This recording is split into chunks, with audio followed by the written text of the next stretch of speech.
فرمایا جو یہ چاہتا ہے میرے رزق میں فراخی ہو، عمر اللہ لمبی عطا کرے، میرے مرنے کے بعد بھی میرے تذکرے لوگوں کی زبانوں پر دیر تک خوبصورت تذکرے ہوتے رہیں، وَمُحَبَّتًا فِي الْأَهْلِ، اور جو یہ چاہتا ہے میرے بچوں کے درمیان، میرے بیٹوں کے درمیان، میری بیٹیوں کے درمیان، میری بیوی کے درمیان، میرے بھائیوں کے درمیان، میرے عزیزوں اقارب کے درمیان، میرے خاندان، میری فیملی، میرے ریلیٹو، ان کے درمیان اور میرے درمیان محبت اور مودت کی فضا ہو، کبھی لڑائیاں نہ ہوں، جھگڑے نہ ہوں، فساد نہ ہوں، ایک دوسرے کی ٹانگیں کھینچنے والے مسائل نہ ہوں، کبھی کسی کے پر جادو کیا جا رہا ہے، کبھی کسی کے خلاف تعویذ کیے جا رہے ہیں، کبھی کسی کے خلاف جناب جادوگروں کے پاس جا رہا ہے، کبھی اس کے خلاف چغلیاں ہو رہی ہیں، کبھی غیبتیں ہو رہی ہیں، کبھی اس کی پگڑیاں اچھال رہا ہے، کبھی اس کی عزت برباد کرنے کی کوشش کر رہا ہے۔ میرے محبوب نے فرمایا جو یہ چاہتا ہے کہ میری فیملی، میرے عزت و اقارب، میرے رشتہ دار، ان کے درمیان اور میرے درمیان محبت کی فضا ہو، میری بیٹیاں، میرے بیٹے، ان کے درمیان محبت کی فضا ہو، میرا رزق زیادہ ہو، میرا رزق فراخ ہو، میرے گھر کے اندر آسودگیاں ہوں، میرے گھر کے اندر خوشحالیاں ہوں،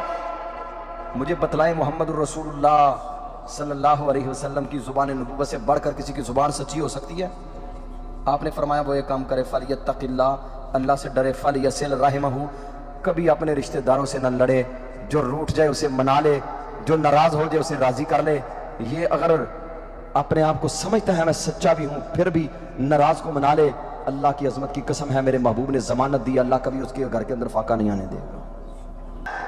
متقی بنیں گے تو رزق بڑھے گا، حکمران بدلیں گے رزق نہیں بڑھے گا، کاروبار سود پہ کریں گے رزق نہیں بڑھے گا، رشوتیں لیں گے رزق نہیں بڑھے گا، رزق میں فراخیاں، گھر میں سکون، اطمینان، اور گھروں کے اندر گھر آباد ہوں گے، تقوی اور للہیت سے ہوں گے۔ جب تقوی ہوگا اللہ کی رحمتوں و برکتوں کے نزول ہوں گے۔ تو سب سے پہلا ہمارے خالق و مالک کا ہم سے مطالبہ یہ ہے کہ ہم تقوی اختیار کریں۔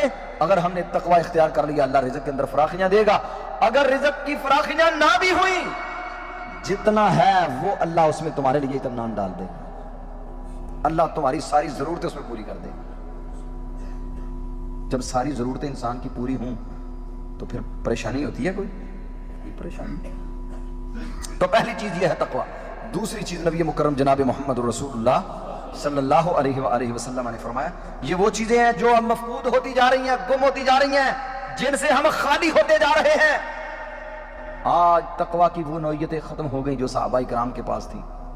بڑے کم لوگ ہیں جن کے پاس یہ اوصاف ہیں، بڑے کم لوگ ہیں جن کے پاس یہ خصائل حمیدہ ہیں۔ یہ ہے تقوی۔ اگر اس وقت ایک بکری دے دیتا اللہ کا وہ بندہ اور چند ٹکے لے لیتا، کیا بننا تھا اس کے ساتھ؟ کیا بن جانا تھا؟ محل بنا لینے تھے۔ اور یاد رکھے جو بندہ حرام کھاتا ہے، حرام کماتا ہے، حرام